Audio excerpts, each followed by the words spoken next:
അറബി ഭാഷ അത്രമേൽ പ്രണയത്തോടെ വിളിക്കുന്ന പേരാണ് ലൈല. ലൈലയെ വിവാഹം കഴിക്കാനായി കാത്തിരുന്നും സഞ്ചരിച്ചും അലഞ്ഞു തീർന്ന് ഭ്രാന്തനായ കൈസ്.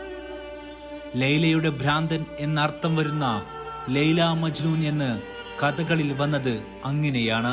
നമ്മൾക്കൊക്കെ അറിയാവുന്ന അറേബ്യൻ പ്രണയകഥകളിൽ ഏറ്റവും പ്രസിദ്ധമാണ് ലൈലയുടെയും ഖൈസിന്റെയും കഥ. ഒരുപക്ഷെ മലയാളികൾക്ക് പരിചയം ലൈല മജ്നൂൻ എന്ന പേരിലായിരിക്കും. ആ കഥയിലുള്ള കഥാപാത്രങ്ങൾ പക്ഷേ ജീവിച്ചിരുന്നവരാണ്. സൗദി അറേബ്യയിൽ നിന്നും 300 കിലോമീറ്റർ അകലെ ലൈല എന്ന് പറയുന്ന ഈ ഗ്രാമത്തിലാണ് അവരുടെ പ്രണയത്തിന്റെ തുടക്കം. റിയാദിൽ നിന്നും വാദി ദവാസറിലേക്കുള്ള വഴിയിലാണ് അഫ്ലജ് എന്ന പട്ടണം. ഈ പട്ടണത്തിന്റെ ഹൃദയമാണ് ലൈല എന്ന ഗ്രാമം. സംശയിക്കേണ്ട, ആ പ്രണയകഥയിലെ നായികയുടെ പേരിൽ തന്നെയാണ് ഈ ഗ്രാമത്തിന് ആ പേര് വന്നതും. ലൈലയിലേക്കുള്ള വഴിയെന്നും മൺപാത നിറഞ്ഞു തന്നെ. അതിലൂടെ കയറി ഞങ്ങൾ ലൈലയുടെയും ഖൈസിന്റെയും നാട്ടിലെത്തി.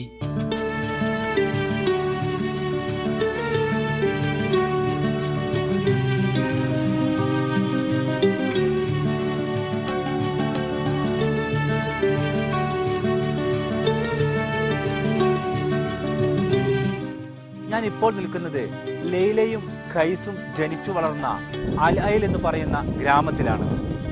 ലൈല എന്ന് പറയുന്ന ആ ചെറിയ പട്ടണത്തിൽ നിന്നും ഏതാണ്ട് 36 കിലോമീറ്റർ അകലെയാണ് ഈ ഗ്രാമം നിൽക്കുന്നത്. ഈ മേഖലയ്ക്ക് ഒരു പ്രത്യേകതയുണ്ട്. ലൈലയും ഖൈസും ജനിച്ചു വളർന്ന നാട് എന്നുള്ളത് മാത്രമല്ല, അവർ രണ്ടുപേരും ആടിനെ മേയ്ക്കുന്ന സമയത്ത്, മഴയൊക്കെ പെയ്യുന്ന സമയത്ത് രണ്ടുപേരും നേരെ പോയി മഴ കൊള്ളാതിരിക്കാൻ ഒളിച്ചിരുന്ന ഒരു ചെറിയ ഗുഹയുണ്ട് ഇവിടെ. അതിനു മുകളിലേക്കാണ് നമ്മൾ ഇനി കയറാൻ പോകുന്നത്.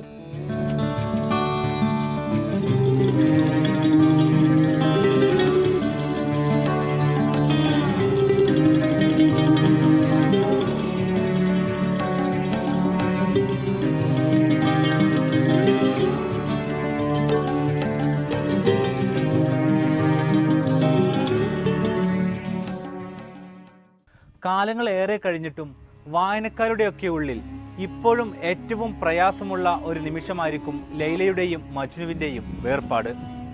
പക്ഷെ അവരുടെ ജീവിതവുമായി ബന്ധപ്പെട്ട കഥയിൽ ഇന്നും അതേപടി നിലനിൽക്കുന്ന ഒരിടമാണ് ഈ ഗുഹയും പരിസരവും. ബാക്കിയുള്ള ഇടങ്ങളെല്ലാം തന്നെ കാലക്രമേണ മാറ്റങ്ങൾക്ക് വിധേയമായിട്ടുണ്ട്. അക്കാലത്തെ പ്രമുഖമായ ആമിരിയ ഗോത്രത്തിലായിരുന്നു ഇരുവരും പിന്നീട് ഒരുമിക്കാതിരിക്കാൻ അക്കാലത്ത് 1000 കിലോമീറ്റർ അകലെയുള്ള തൈമയിലേക്കാണ് ലൈലയെ കെട്ടിച്ചുവിട്ടത്.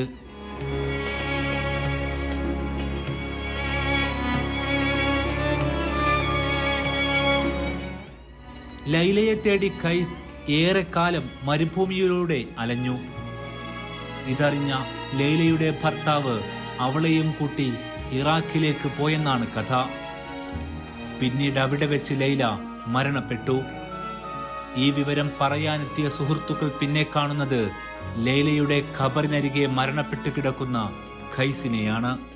കഥയും സംഭവങ്ങളും അതിശയോക്തികളും ഇഴപിരിഞ്ഞു കിടക്കുന്ന ഇക്കഥ പക്ഷേ അറേബ്യയിലെ നിത്യഹരിത പ്രണയ ചിത്രമാണ്. സ്വന്തം ഗോത്രത്തിൽപ്പെട്ട പെൺകുട്ടിയെ സ്നേഹിച്ച ഖൈസിന് ലൈലയെ വിവാഹം കഴിച്ചു കൊടുക്കാൻ ആമിരിയ ഗോത്രക്കാർ തയ്യാറായില്ല. പിന്നീട് ഒരിക്കലും അവർ തമ്മിൽ കാണാതിരിക്കാൻ വേണ്ടി ലൈലയെ വിവാഹം കഴിച്ചുവിടുന്നത് 1300 കിലോമീറ്റർ അകലെ തൈമയിലേക്കാണ്. അവിടെ നിന്നാണ് ഖൈസ് പിന്നീട് മജ്നൂൻ അഥവാ ഭ്രാന്തനായി മാറുന്നത്. ലൈല എന്നാൽ രാത്രി എന്നാണ് അർത്ഥം. രാത്രിയിൽ ലൈലയിൽ നിന്നും മടങ്ങുമ്പോൾ ചുറ്റിലെവിടെയോ ഖൈസ് ഉണ്ടെന്ന് തോന്നും. ചുറ്റും ഒറ്റപ്പെട്ട ഈത്തപ്പനകൾ അക്കഥയെന്നും ഓർത്തു നിൽപ്പാണെന്നും തോന്നും. ലൈലയിൽ നിന്നും അഫ്താബ് റഹ്മാൻ, മീഡിയ 1.